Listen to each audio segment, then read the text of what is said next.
Hello there. The energy prices are rising and rising. The inflation rate is now in double digits. Many Britons worry about what food they will have left in the near future. Relief is supposed to help, but is it really enough what they're doing at the moment? More than 2 million pensioners live in poverty in the UK, and now the inflation rate has risen to more than 10% for the first time in decades, mainly because of the enormous costs of gas and electricity.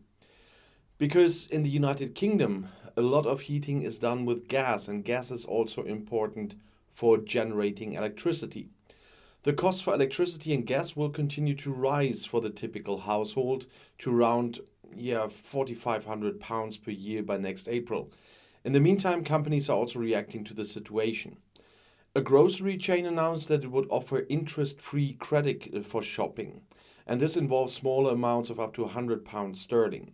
However, critics such as Labour MP Stella Creasy fear that such an offer could tempt people to spend more. The government already decided on a series of aids in May. Every household is to be relieved of around, it's €480. For pensioners, there's another €180 on top. Those who receive some form of welfare get even more. It's a pretty comprehensive program, that's what Paul Johnson says, director of the Institute for Fiscal Studies and Independent Economics Institute. But inflation and above all energy prices are now much higher than they were in May. That's what Johnson also says. But his conclusion is, so that won't be enough for many households. The top candidates for the presidency or the leadership of the Conservative Party also see it that way. But they are in the election campaign, and Prime Minister Boris Johnson is on vacation, despite the crisis. But what did we expect? Ex-Chancellor of the Exchequer Rishi Sunak announced that he would reduce VAT on electricity and gas, which would cost the state more than €14 billion. He also wants to initiate further support payments for households. And Secretary of State Liz Truss, on the other hand, who is competing with him for Johnson's post, wants to cut taxes and cancel duties for a green energy transition. Critics accuse her of failing to reach those in need in society. The Labour Party is calling for energy prices to be frozen at the current level and so avert significant increases. The corporations should pay for it. Opposition leader Keir Starmer wants to significantly increase the excess profit tax. He said, "We have a choice. We can let oil and gas companies make huge profits while millions of households can't pay their bills, or we can do something about it." A proposal that could even lower inflation.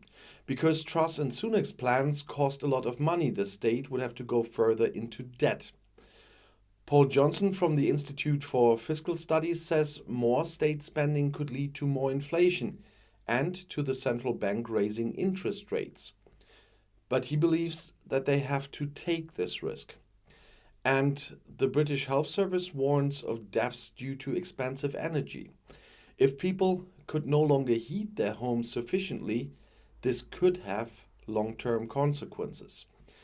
The UK's National Health Service, the NHS, has issued a fire letter to the government warning of deaths from rising energy prices.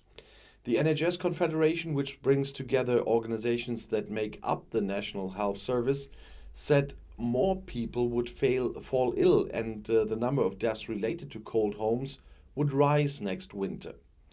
More people would have to decide whether they wanted to eat or heat. NHS Confederation leader Matthew Taylor said it took the unprecedented action of writing a letter to the government because the country is facing a public health crisis. When people's money is not enough to live on, this increases health inequality. This worsens the life chances of children, and it brings outbreaks of disease. Such a development will draw the affected communities permanently. Taylor warned that the pressure on hospitals and public health services will only increase. The average UK household has had to pay around 50% more on their energy bills so far this year than in 2021. A further increase is expected in October, and let's not talk about April. Inflation rose to 10.1% in July, that's the highest in 40 years.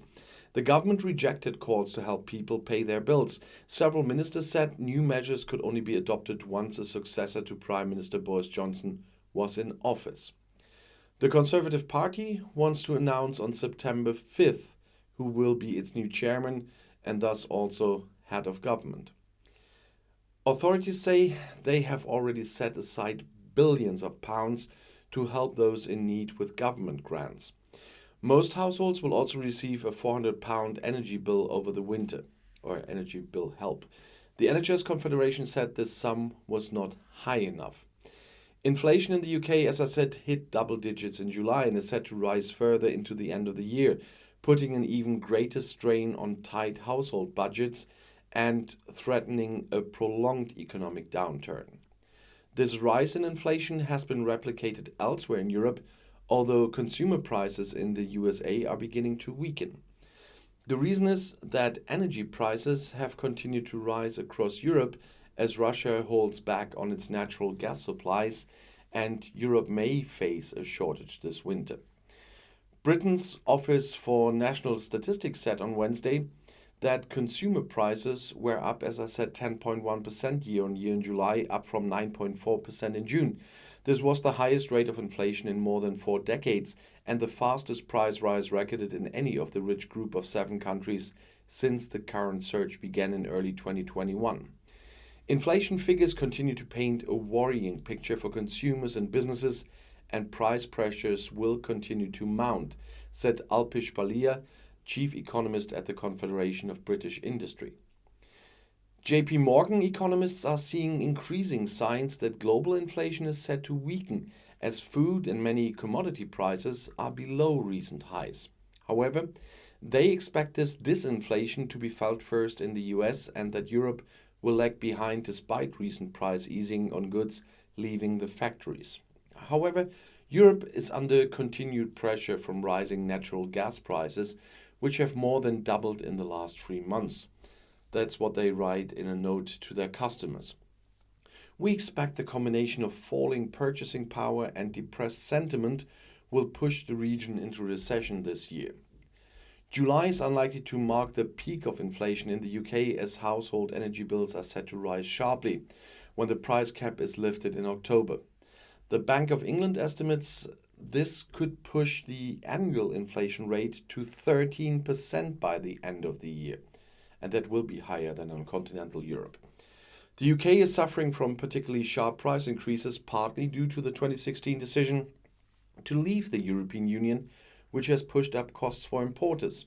Brexit has also reduced the availability of foreign labor in some lower-paying service sectors, such as hospitality, and with that pushing up costs and prices. However, the UK may not be the only one of the European G7 members to face double-digit inflation, which has already hit Spain, Greece, and a number of Eastern EU members, but it will still be a record here in Europe. Figures released on Tuesday by the UK's ONS Statistics Office show that wages and salaries, and that's without bonuses, were 4.7% higher in the 3 months to June than a year earlier, up from 4.4% in May. Much of the increase came from the private sector, where wages rose 5.9%, including bonuses. Many companies are giving their employees one-off payments to cover rising energy and food costs, as well as usual wage increases. Union Unite said Monday that British Airways has agreed to pay its check-in workers a lump sum equal to 5% of their pay this month, followed by a regular 5% pay rise in September, and one in January. Another 3% is to follow. But they have to do better if they want to attract people with so much missing staff at the moment. And I'll see you in my next video. I'll be back.